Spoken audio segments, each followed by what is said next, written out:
En pocos minutos veremos cómo probar tus ideas rápido, aprender del cliente y mejorar paso a paso usando el ciclo construir, medir, aprender con máxima eficiencia y mínimo esfuerzo. Soy Octavio Landa de Landa Empresarial. Convierte tu camino al trabajo en una escuela de negocios. ¿Qué tal? Qué gusto dar la bienvenida a esta nueva exploración detallada. Hoy la misión es pues sumamente emocionante y sobre todo urgente para cualquiera que maneje un negocio. Totalmente urgente. Vamos a desempacar las grandes ideas de un texto que verdaderamente sacudió la forma en que operan las empresas hoy en día. Hablamos de El método Lean Startup de Eric Rice. Hay una cantidad tremenda de información aquí y el objetivo de este análisis a fondo es tomar todas esas metodologías que nacieron allá en Silicon Valley y traducirlas en algo real, táctico y altamente motivador para quien está al mando de una pequeña o mediana empresa, digamos, una pyme. Hizo un enfoque excelente. Y hay que recalcar que las fuentes que estamos examinando no son solo un montón de teorías abstractas de administración que suenan bien en papel. Ries basó mucho de esto en su propia experiencia fundando empresas como IMBU, además de recopilar investigaciones y casos de estudio de compañías reales. Es un marco de trabajo probado en el campo de batalla diseñado para la supervivencia. A ver, analicemos esto. ¿Por qué hay que quitar un obstáculo del camino primero? Existe este gran mito en la cultura popular de que una empresa emergente, o sea, una startup, es forzosamente un par de universitarios geniales que se encierran en un garaje, comen pizza fría, escriben un código brillante y de la noche a la mañana crean una aplicación que cambia el mundo. Ries destruye esta idea por completo. Por completo, sí. La definición formal que se aporta aquí es mucho más amplia y profunda. Una startup se define como una institución humana diseñada para crear un nuevo producto o servicio bajo condiciones de incertidumbre extrema. Y esa última parte, La incertidumbre. exacto, la incertidumbre extrema es la clave de todo. No tiene absolutamente nada que ver con el tamaño de la nómina, el sector de la economía, o si operan desde la cochera de su casa o en el piso 40 de un rascacielos. Y fíjate que esto es vital para el ecosistema de las pequeñas y medianas empresas. Quien abre una panadería innovadora en su colonia, quien decide lanzar una nueva línea de servicios de contabilidad o quien busca penetrar en un mercado inexplorado con refacciones automotrices, pues se enfrenta exactamente a esa misma incertidumbre extrema. Nadie sabe si el cliente realmente va a sacar la cartera. Ajá. Por eso la tesis central es que el emprendimiento es en sí mismo una forma de management, de gestión. Exactamente. Emprender no es solo tener una idea mágica. Requiere una disciplina gerencial adaptada a ese caos constante. Hay una historia fascinante sobre SnapTax, una innovación que surgió dentro de Intuit. Para dar contexto, Intuit es una mega corporación estadounidense de software financiero, con miles de empleados y miles de millones en ingresos. Uno pensaría que es el antónimo de una startup. Claro. Y aquí es donde me toca ser un poco de abogado del diablo. Entiendo la historia de SnapTax, pero, operaban dentro de un gigante. Tenían una red de seguridad inmensa. Si fracasaban, la corporación pagaba sus sueldos de todos modos. ¿Cómo maneja esa incertidumbre quien dirige una pyme y tiene los ahorros de toda su vida en la línea, sin entrar en pánico? Es una excelente objeción. La respuesta está en cómo estructuró Intuit ese proyecto. Querían resolver el problema de las personas que sufren llenando formularios de impuestos complejos. En lugar de movilizar a cientos de desarrolladores y millones de dólares de su presupuesto corporativo, formaron un equipo minúsculo de apenas 5 personas. ¡Guau! ¿5 personas nada más? 5 personas operando como una startup interna, con recursos limitadísimos. Su idea era que la gente pudiera tomar una foto de su formulario con el celular y completar la declaración desde ahí. Y, en lugar de hacer un software para todo el país, lanzaron una versión inicial muy limitada, solo para personas en California con declaraciones sumamente sencillas.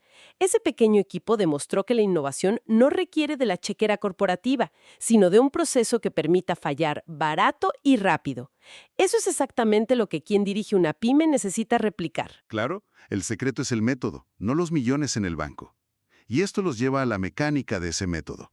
Hay una analogía brillante en las fuentes sobre cómo planificamos los negocios. Tradicionalmente, la escuela de negocios enseña a redactar planes de 100 páginas llenos de proyecciones a 5 años. Y Rees compara esos planes de negocios tradicionales con el lanzamiento de un cohete espacial. En un cohete, cada instrucción, cada válvula, cada pequeño cálculo debe ser programado con precisión milimétrica antes del despegue. Si hay un error diminuto al inicio del trayecto, el resultado meses después es una catástrofe total en el espacio. Pero una empresa en un entorno de incertidumbre extrema no puede operarse así. Una startup debe conducirse más bien como un automóvil. Un automóvil con el volante en las manos. Justo así, se tiene un destino en mente, pero las manos están firmes en el volante, haciendo ajustes constantes, frenando, acelerando y cambiando de rumbo en tiempo real en respuesta a los baches y curvas del camino. Y ese volante es el núcleo absoluto de todo este ecosistema. El ciclo de retroalimentación de crear, medir, aprender. Básicamente, se crea algo rápido, se mide la reacción real del cliente y se aprende para el siguiente paso.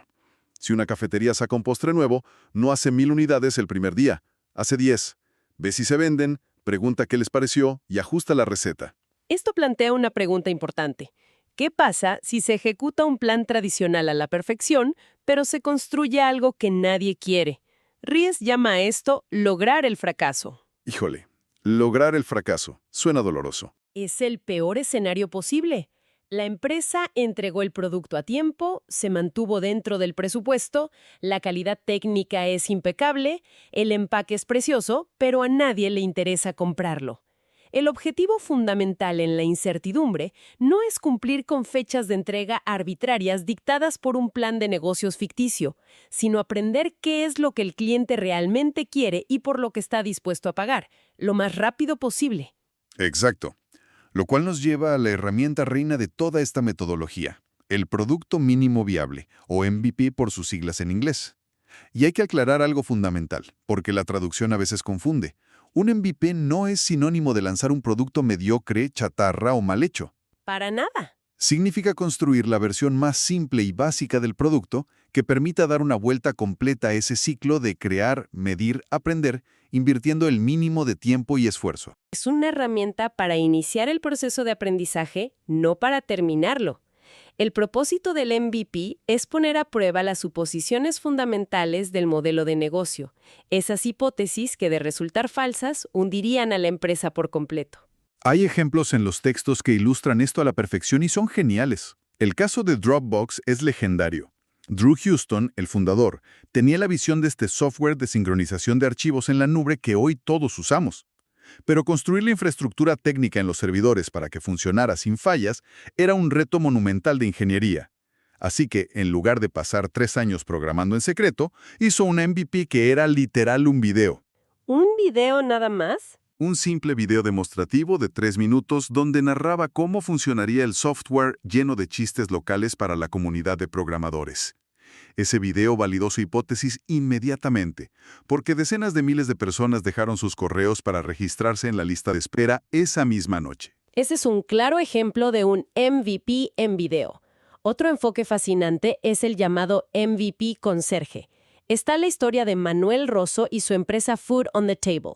La idea era crear planes de comida semanales basados en los gustos de la familia y conectarlos con las ofertas del supermercado local. En la mentalidad tradicional, el primer paso sería levantar capital para contratar ingenieros y programar algoritmos masivos que conectaran bases de datos de recetas con inventarios de tiendas a nivel nacional. Una locura de dinero y tiempo. Y si imaginamos esto para una empresa de consultoría tradicional, sería el equivalente a gastar cientos de miles de pesos en un portal web automatizado antes de tener el primer cliente. Justamente. En su lugar, Manuel Rosso comenzó con un solo cliente. Él mismo, de forma completamente manual, como si fuera un conserje, iba a la casa del cliente, revisaba qué le gustaba comer a la familia, iba físicamente al supermercado a buscar las ofertas, armaba el menú y le entregaba el plan en persona. Todo manual. Todo. No había software masivo, no había inteligencia artificial. El objetivo era aprender directamente de ese primer usuario si el servicio realmente aportaba un valor por el que pagarían, antes de gastar un solo peso en programar automatizaciones. Fíjate que la lección aquí es brutal para quien dirige una pyme. No tiene sentido encerrarse meses a perfeccionar algo en aislamiento. La filosofía es salir del edificio. Las respuestas reales sobre qué funciona y qué no, nunca, jamás, están dentro de la oficina de gerencia. Están allá afuera, en la calle, con clientes de carne y hueso que respiran, piensan y deciden si abrir su billetera o no. Hay que salir y poner a prueba la idea más riesgosa hoy mismo. Así es. Y aquí es donde se pone muy interesante, porque una vez que salimos, entregamos ese MVP y la gente empieza a interactuar, empieza a llegar la información, empiezan a llegar los números. Y hay una distinción vital que hacer entre dos tipos de métricas. La disciplina que se propone para analizar esto se llama contabilidad de la innovación y lanza una advertencia severa sobre el peligro de las métricas vanidosas. Las famosas métricas vanidosas. Exacto. Estas son cifras que se ven espectaculares en una presentación gráfica o en una junta de resultados. Hablamos del total acumulado de visitas a una página web o un pico masivo de seguidores en redes sociales después de pagar una campaña publicitaria costosa. Dan una falsa sensación de progreso y éxito porque son números que siempre van hacia arriba, pero no reflejan si realmente se está construyendo un negocio sostenible. Claro, tener 10 millones de likes en un video sobre un producto no sirve absolutamente de nada si al final del mes nadie compró una sola unidad. Es puro ego. O cuántos usuarios nuevos llegan referidos por usuarios antiguos. Estas cifras sí dicen la verdad sin filtros sobre la salud del motor de crecimiento del negocio. Hay un caso de los primeros días de MVU, esta empresa de avatares en 3D. Tenían un presupuesto verdaderamente raquítico. Con solo $5 al día compraban clics en la plataforma de anuncios de Google. Obviamente $5 no compran millones de usuarios, pero les conseguían 100 clics diarios constantes y predecibles. Y con esos 100 visitantes podían medir perfectamente todo su embudo de ventas. Cuántos se registraban, cuántos descargaban, cuántos sacaban la tarjeta. Es una estrategia brillante. Y para quien nos escucha, esto no solo aplica a empresas de tecnología.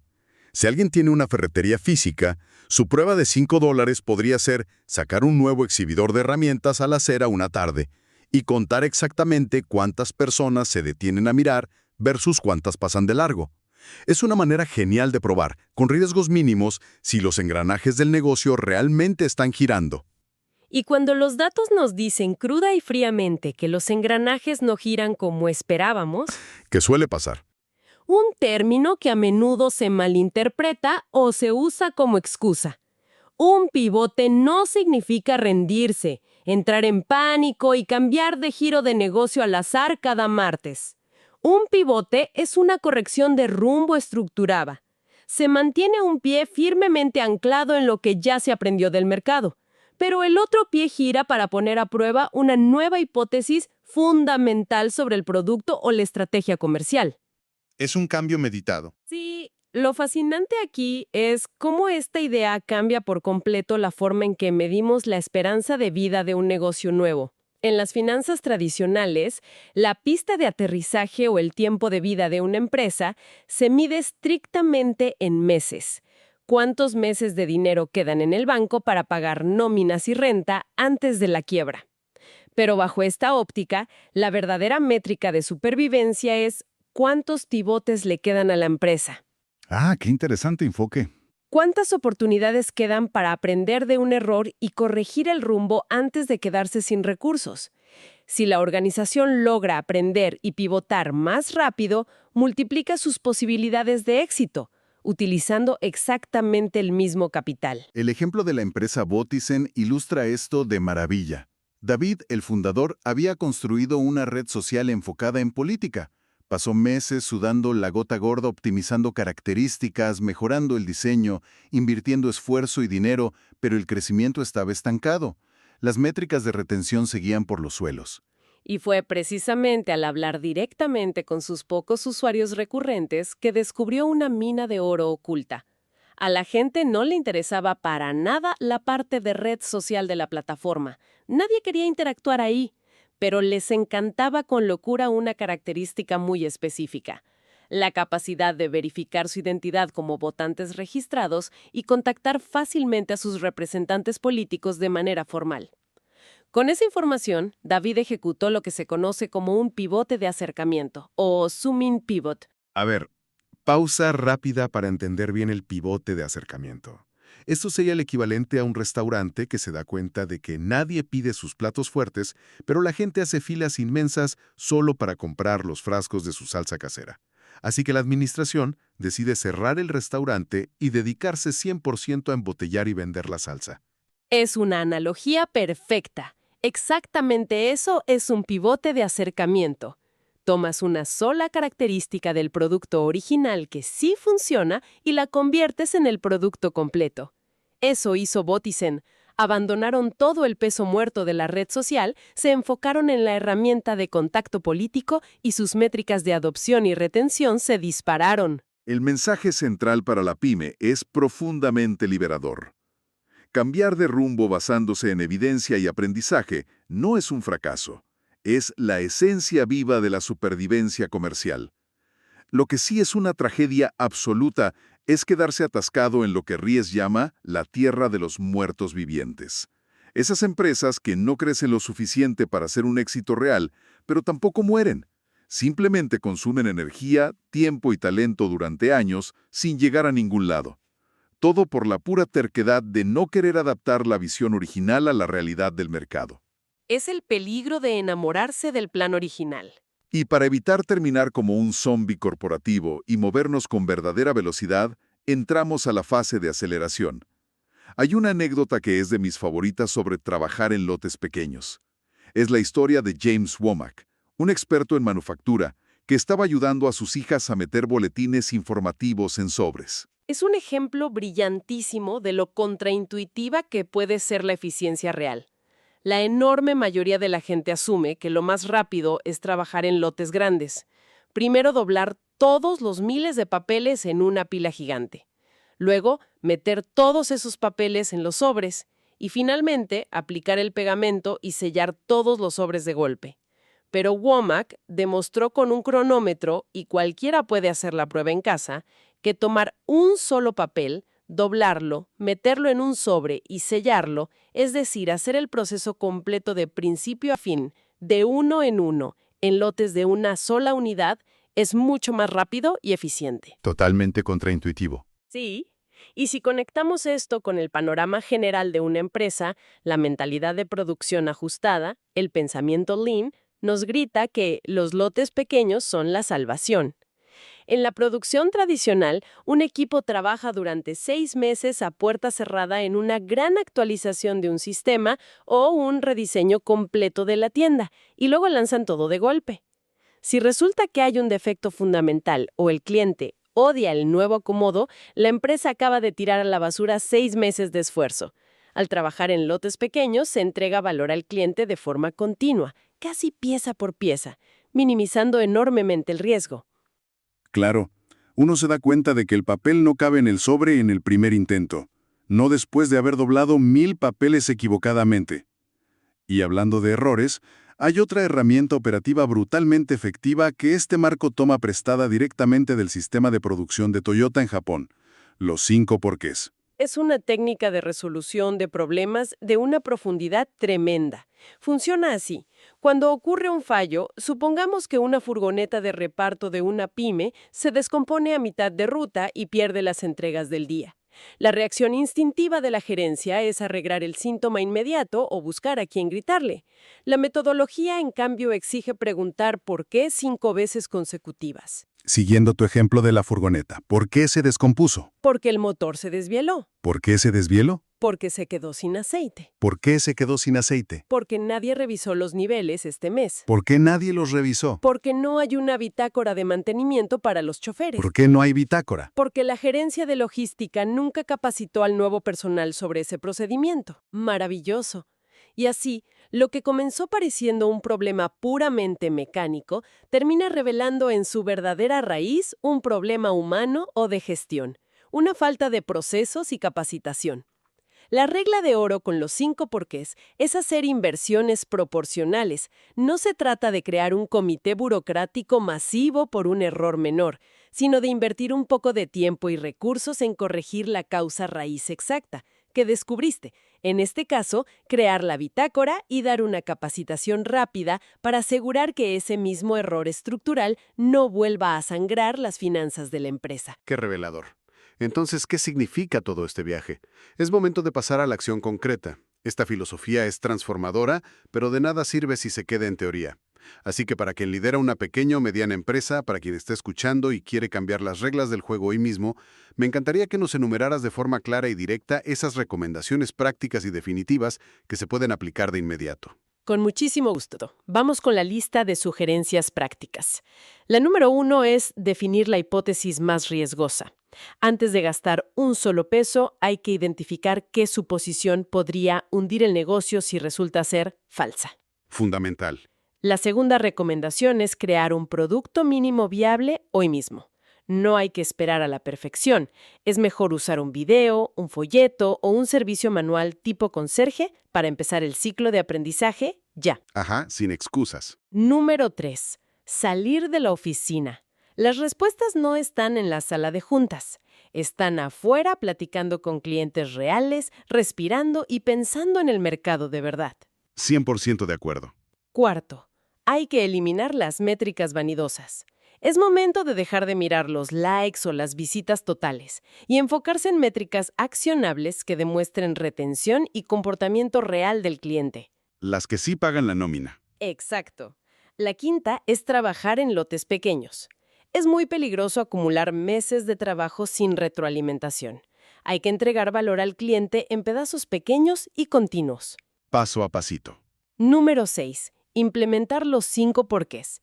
En la próxima crisis, en lugar de buscar culpables, hay que preguntar 5 veces por qué ocurrió para encontrar la falla en el proceso y arreglarla de raíz. Buenísimo. Y la séptima sugerencia es agendar una reunión de pivotar o perseverar. Es vital establecer una fecha límite en el calendario para evaluar honestamente los datos y decidir si se mantiene el rumbo o se hace un cambio radical. Es una lista de acción fenomenal y contundente. Y bueno, para cerrar esta exploración detallada, quiero dejar una idea sobre la mesa para que nuestra audiencia reflexione un poco más allá.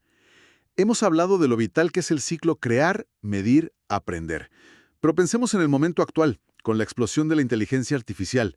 Hoy se pueden usar herramientas que generan prototipos, escriben textos de venta o diseñan maquetas funcionales en horas en lugar de meses.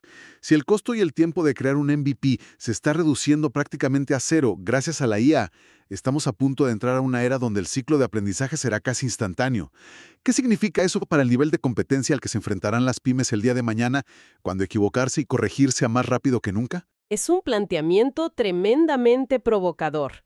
La velocidad de la iteración será el campo de batalla definitivo del futuro cercano. Ha sido un verdadero privilegio desmenuzar toda esta información estratégica. El privilegio es compartido. Un agradecimiento enorme a nuestra audiencia por acompañarnos en este análisis a fondo. Esperamos que estas herramientas sirvan de chispa para revolucionar sus procesos y construir negocios extraordinarios. Hasta la próxima. El éxito de un negocio no es pura suerte, sino que sale de aprender a golpes, probando con clientes de verdad. Todo pasa por el ciclo de armar algo, medirlo y aprender de eso, y volver a empezar. Escuchaste varias acciones prácticas, pero quiero que recuerdes algo importante. No se trata de hacerlas todas, se trata de empezar por una. Yo soy Octavio Landa y esto fue Eficiencia Empresarial. Convierte tu camino al trabajo en una escuela de negocios.